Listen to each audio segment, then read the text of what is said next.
All right, we are getting close here to moving on to the texturing part of the course, but first we need to organize all our UV maps here. And we've already organized the UV map for the gun here. If we tab into edit mode, we can see that there. We averaged island scale, we packed islands for that whole piece. So that's already been done. Let's move that out of the vehicle main. Let's hit the M key and move it to the scene collection. And let's give it a name. I'll call it machine gun. And let's go ahead and hide that away for now just to keep it safe there. Now, in addition, we've got this tire back here. We're going to use the tire that we've already UV mapped for this. We're just going to duplicate it, but we're also going to use the normal map for this for all the treads. So we can at least hide this away for now. Let's, with it selected, let's press M and go to scene collection. And for this, let's just call it spare tire. And we'll hide that away as well. So now that we've done this, we can see that there are a few things we still need to do. We need to UV map this. It looks to me like I forgot to UV map this. I noticed a while ago that if I select one of these and tab into edit mode, look at that, the base disappears. And that's because I never went back and pressed Alt-H to bring that back. So I've got to go through and do that for each one of these. Tab, Alt-H. And I'm not sure how the UV map looks here. Let me average island scale and pack islands. I should probably do that for each of these. Let me go through and do that. So this one here, I'll tab into edit mode and Alt-H to bring everything back. Select it all, select everything over here, average island scale and pack islands. So I'll do that for each one of these little lights on top of the cab. All right, now that I've got those taken care of, we've cleaned that up a bit. Now let's take a look at this. I need to UV map these things. So let's hit the division key once again, get rid of the mirror modifier. And for this, I think I could probably just select edges along the top here. Once again, it's so thin that I don't think it'll really matter that we don't have seams along the corners. So let's give this a try. Oh, we need to get up into here. Let me press Alt-Z and select that edge right there. Okay, so now we can make sure that the scale has been applied. It has. Okay, so let's select everything, U, and unwrap. That looks good. Okay, so let's apply that mirror modifier again and click apply. All right, so we've done that. We've gotten those cleaned up. While we're UV mapping, let's go ahead and grab this wheel on the back for the spare tire. The scale has not been applied, so let's press Control A and apply the scale. For this, we could maybe select an edge here and select an edge here. Mark seam, and maybe we grab an edge up top, and let's try that. Okay, select everything, U, and unwrap. Well, it's kind of curved here. That may not matter that much. Although now that we know how to fix this, we can go ahead and do that. We can select a face here, hit the A key to select it over here, and hit U to unwrap it here. And then you can tell that the edges are a little bit off, and that will only become more prominent as we use the follow active quads.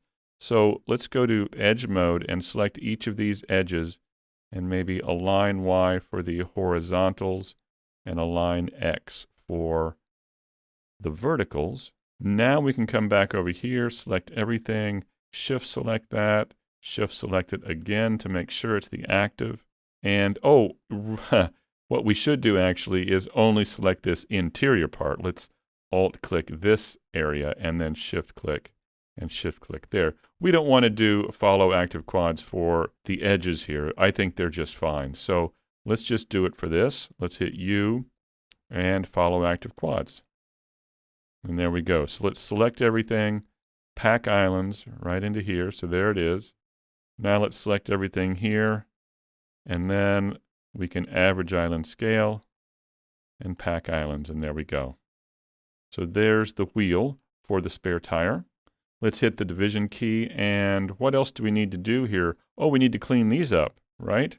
We need to select these, and let's hit the L key to select this and delete that because we have this piece on the back of the wheel itself for the tire we're going to use, right? So let's hit L, X, and delete these. And also we want to delete this one here. Let's grab this with L, X, and delete faces. Okay.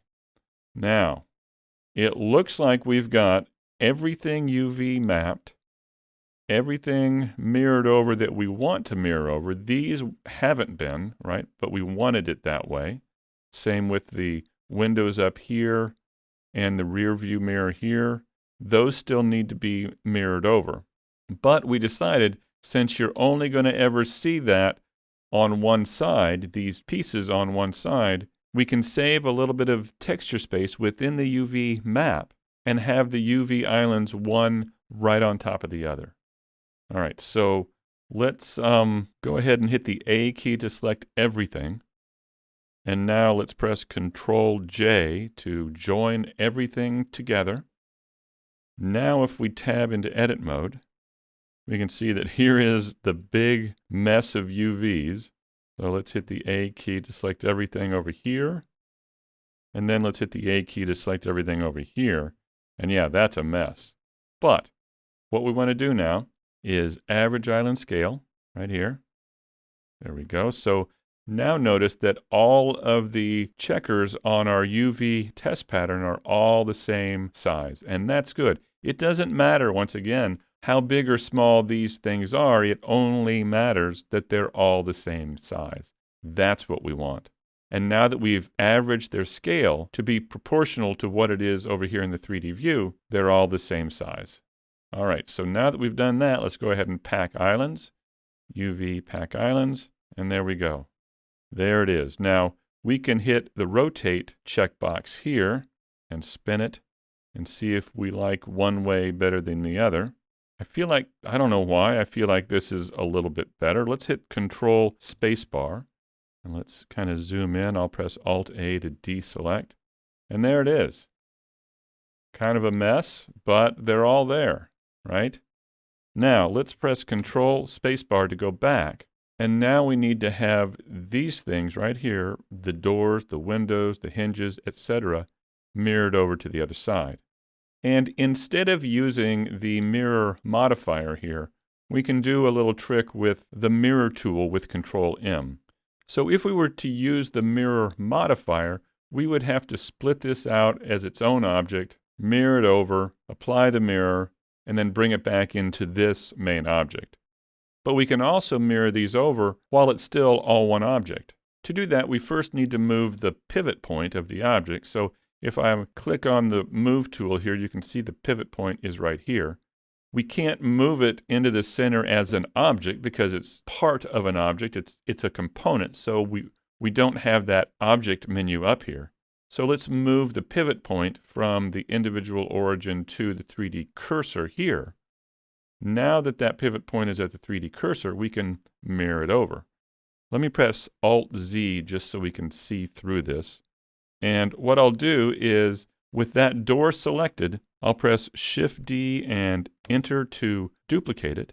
And then to mirror it over to the other side, I'll press Control-M and then press the axis on which we want to mirror it, which would be the X-axis, and there it is. And then Enter. Right, so there's our door. Let me go to solid view. It's a little easier to see there. Right, so there is our door. Now if we select these two doors here, oh, let me grab this here. We select these two doors like this. Now we come in here and take a look at this. If we go to Island Select and click on this, with these two doors selected, I can hit G and move it aside, and you can see that the two doors are one right on top of the other. And that's all we're doing. We're just trying to save a little bit of texture space by mirroring these over after we've packed islands. So now we can grab these other parts, and we can do them all at once. We can do multiple pieces at one time. So if we say select these with the L key like this, and the handles, and the door, and the window, and this window, oh, we could get these pieces here and these. So you can just go through and select all the pieces that are going to need to be mirrored over here just with the L key. You can do them all at once if you want. So let's grab all of these. And now that we've got these selected, that pivot point is in the center of the grid. You can see all the UV islands over here. Let's press Shift D, Enter, and then Control M, X, and Enter. And there we go. Now they're all over on the other side. Oh, we should also do this rear view mirror, right? Oh, it looks like I forgot to get this guy right here. You can see I don't have the top. So did I already duplicate that? No. So let's press Shift D, Enter, Control M, X, Enter. There we go. So that's now over on the other side. Let's do the rear view mirrors here. I'll press the L key to select all of these pieces like that. Now let's press Shift D, Enter, Control M, X, Enter. And now that should be over here on the other side. Are there any other pieces that we need to do that with? Oh, how about the windows up here? We figured we'd mirror these over at this time as well. So let me hit the 3 key so I can select these in face mode. Here we go. And get these up here as well. Okay, so now we have all of those. Let's do it again. Let's press Shift D and Enter, Control M, X, Enter. How'd we do? Good. All right. So is there anything else we need to do here? There's probably something I've forgotten, but hopefully we'll catch it before we get too much further. One thing we could do is adjust our smoothing. You can see some of the polygons here. So we select our object and come back over here to the object data panel. Maybe we can click and drag our smoothing angle up. I don't know. Let's see how far we can go. Looks like about 55 is pretty good. So maybe we'll go with that for now. Yeah, I think that looks pretty good. So we could bring back our high poly tire and our wheel. There we go. So believe it or not, we're to the point where I think we can begin texturing. So in the next section, what let's do is talk about exporting each of our items out here, the machine gun, the vehicle, and the tire wheel combination. But before we take it into Substance Painter, we're going to have to work on organizing our materials and creating a color ID map using Blender's Vertex colors. So in the next section, we'll begin working on that.